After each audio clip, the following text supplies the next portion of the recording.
You keep explaining and reasoning and repeating, and they keep misunderstanding and arguing and shutting down. You're not saying anything wrong, care partners, but you're also not speaking their language. In today's video, I am going to teach you that language that's best suited for a dementia-affected brain so that you can end the clashing and start connecting again. Hi, for those of you who are new here, my name is Dr. Sinclair. I'm a neuropsychologist, dementia care specialist, and founder of the Confident Caregiver Academy. Let's jump on in. When dementia progresses, a few key systems in your loved one's brain start to shift as they interpret or understand language. The left frontal lobe, which processes the meaning of words, that starts to weaken for your loved ones with dementia. But the amygdala and parts of the right hemisphere start to become a bit more dominant. That's the side that interprets the tone of voice, the rhythm of voice, the emotionality that you're bringing to the conversation. That starts to get more dominance. So care partners, as dementia progresses, it becomes less important what you're saying and more important how you're saying it. So if you come into the conversation with a bit of a tone in your voice, an annoyed tone in your voice, your loved one with dementia, even if you are trying to be very diplomatic and measured and kind with the words that you're using, their brain is going to pick up on the tone first in which you are bringing to them.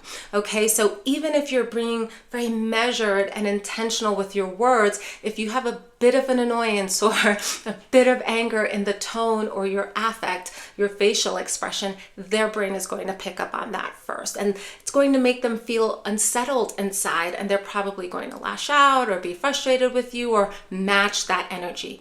And you walk away thinking, oh, I put all that effort into trying to say it nicely. But care partners, you put the effort into the wrong thing. Your tone, your emotionality, that's what's going to communicate more than your words ever will. One way to think about it, care partners, is to think of your loved one's brain as a translator, but a translator with faulty headphones. Do you know those translators at the UN, for example? They have a lot of language translators. Those language translators are wearing headphones and they're translating their country's language so that people from their country can understand what the speaker is saying. So imagine your loved one's brain as a translator, but it has faulty headphones. So what the speaker is saying is not clear. There's static coming in and out. There's some missing pieces to what the speaker is trying to say. That's pretty much what's happening with your loved one with dementia as the illness progresses. They're not getting the full story. It's kind of staticky. They're missing pieces. And unfortunately, when they're missing pieces, their brain doesn't fill in that missing piece with logic or something that would make sense. The brain fill in that missing piece with emotion. And so oftentimes when things are staticky and confusing, your loved one is going to lash out with frustration. Or if you're coming in hot, with a bit of annoyance at them, then they're going to match that because their dominant side can pick that energy up from you. Either way, care partners, when they're confused and it's staticky, it's going to be anger and frustration. And if you come in with a little bit of anger and frustration, it's going to be anger and frustration. So you're seeing the pattern here, why you're starting to have communication clashes with your loved ones with dementia. Why logic doesn't land. The dementia brain can't hold long sequences of information and reasoning. So when you say to your loved one, we have a doctor's appointment at 3, so let's eat up your lunch and then let's go take your medicine and then let's go grab your boots upstairs. Care partners, that's too much information, right? That's a long sequence of information and reasoning that you are wanting your loved one with dementia to do. What you're experiencing there, care partners, you're wanting their working memory. That's their ability to hold the information that you're giving and to sequence it. Step 1, step 2, step 3. You're asking their working memory to do a lot, okay? Their working memory is struggling right now and can no longer reason and sequence with that information. You've already lost them at We have an appointment at 3, and then I need you to take your medication. By the time you went on to the 3rd and the 4th step, it was just already too much, care partners, okay? So just begin to recognize your communication style. You are communicating with your loved one the same way you always have, even though they now have a different brain. Their brain is slowing down, their brain is struggling with working memory, step by step directives. That's too overwhelming for a dementia-affected brain. And typically when they start to get overwhelmed, you're going to see a couple of responses. They're either going to lash out at you because they just felt so overwhelmed and frustrated, so they'll yell something at you. I don't want to take the medication. Leave me alone. Stop bossing me around. That's one response. Another response that you might see is that they just completely shut down. Right? They don't even say anything, and it just looks like they're frozen there. It looks like they're ignoring you. They're not ignoring you, care partners. It was just an overload. It was too much. And so then what happens if your loved ones yelled at you and said, leave me alone? Oftentimes you start to yell back, I'm just trying to help. I need to get you to the doctor's office, right? So you match their frustration, and then it just starts to escalate from there. And in the other scenario, when they've shut down and they appear to be ignoring you, you now know that they're not, but when they appear to be ignoring you, what you tend to do is you repeat yourself again. You start giving more information, overwhelming their brain even more. And that leads to even more shutdown. Okay, care partners. So now you understand this dynamic of what's happening and why these clashes are happening. The brain hears emotion, not grammar. As we've already discussed, care partners, there are certain brain areas that are getting more dominant with dementia, including one's amygdala, as well as parts of the right hemisphere. And so those parts, as we've reviewed, are important for tone and emotionality. So if you say to your loved one, I've already told you 5 times, that tone is going to create distress inside of them. The words are going to be gone in seconds, depending on the dementia type. The words are going to be gone in seconds, but the emotionality is going to linger longer, again, because it tapped into the more dominant side of their brain. There are many different forms of communication. We are so used to engaging in verbal communications with our loved ones, but as dementia progresses, there's going to be different forms of communication. You're going to be communicating more with your tone of voice, with the rhythm in which you're speaking, with the emotionality in which you're speaking, as well as your body language and facial expressions are going to become more significant.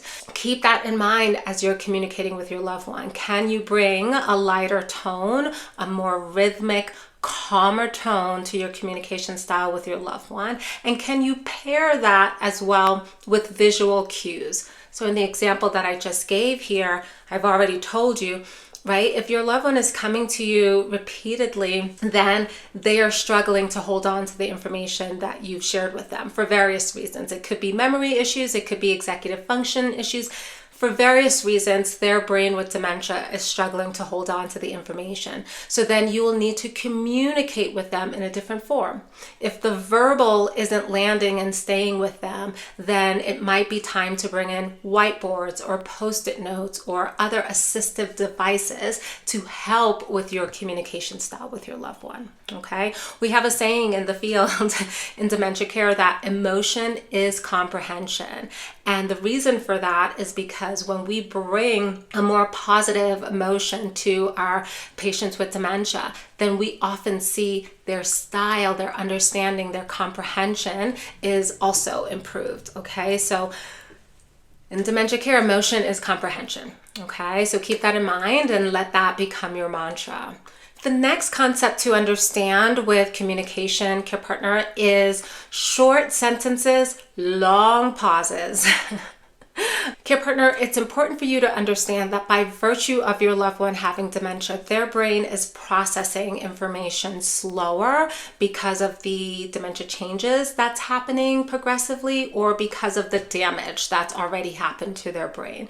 So you have to go slower for your loved ones with dementia. It will feel painfully slow to you, but it will be just what their brain needs. And so one way that you can remember that is to think short sentences, long pauses. Try to give one idea per sentence. Going back to the earlier example that I gave, Dad, we're going to have a doctor's appointment at 3 p.m. Let's finish up your lunch and grab your medication, and then let's go grab your boots. That's just too many ideas in that one sentence, right? Both for their working memory as well as the processing speed, the fact that their brain is going slower. So you want to give one idea per sentence, and that's it. And you also want to slow your rhythm, slow your pacing, care partners. Dad, let's have breakfast. And then we'll take your medication. You can place the medication in front of them, right? But notice the pauses. The pause is allowing their brain to catch up with the information that you're trying to convey. Okay, if you go too quickly, as I mentioned before, it's just too overwhelming, both for the working memory, but as well for their processing speed. You are going too fast for them. It just starts to sound like static. It's too much, okay? So slow down, care partners. Long pauses. Again, I know it's going to feel so painfully slow to you.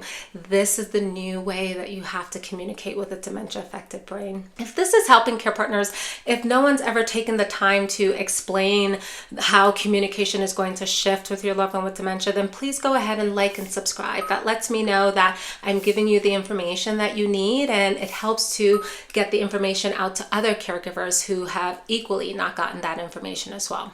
Okay. And also, if you want even more in-depth strategies, then go ahead and click the link below. I am going to be offering workshops for care partners to continue to teach you these strategies and these tools that you don't have. And so go ahead, if you're interested, select that link below and register for the next one that we have. I'll see you there. Okay, but for now, let's continue. Emotional mirroring builds trust.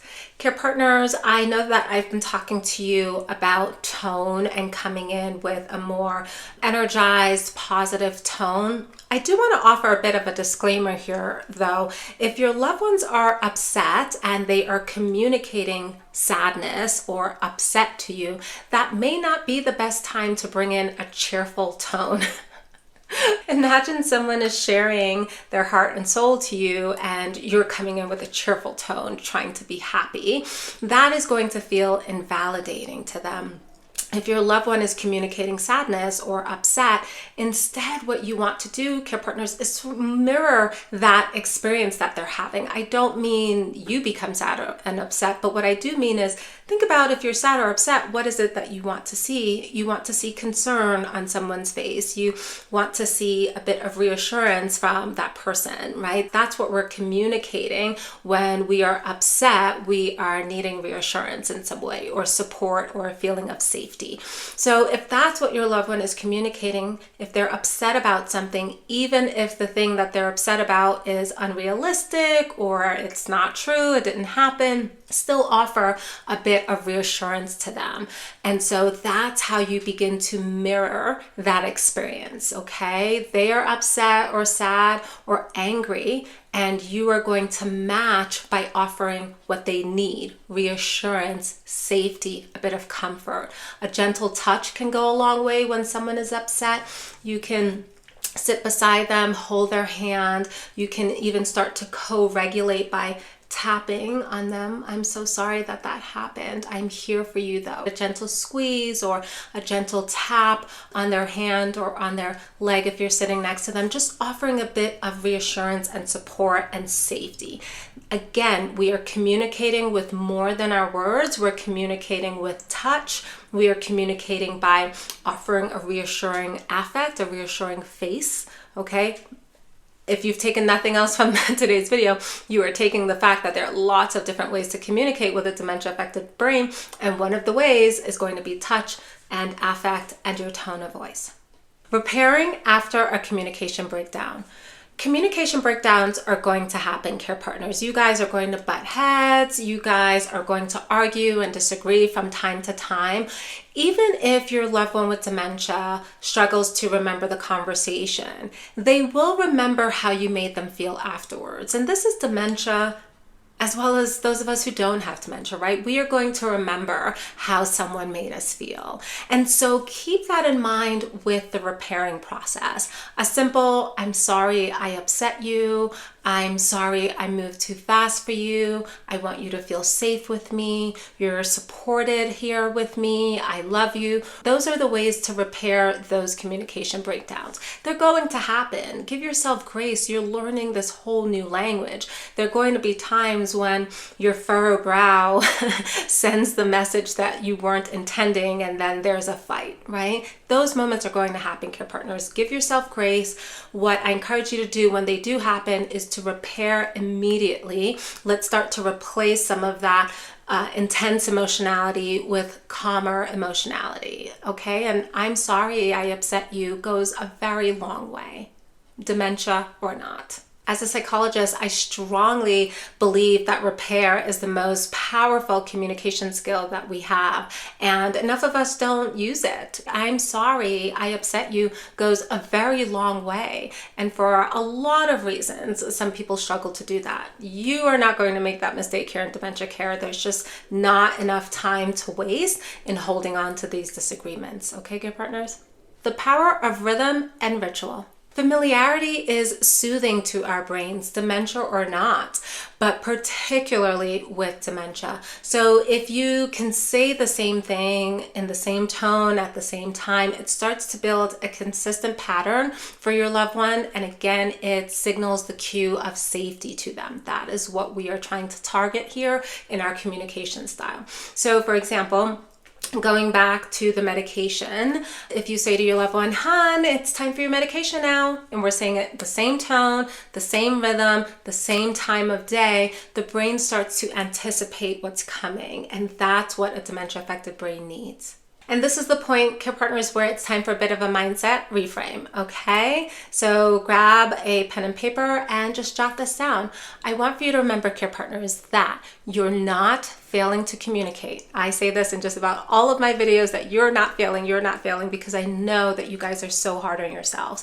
You're not failing to communicate. They've lost the ability to decode words, okay? Your job isn't to make them understand logic.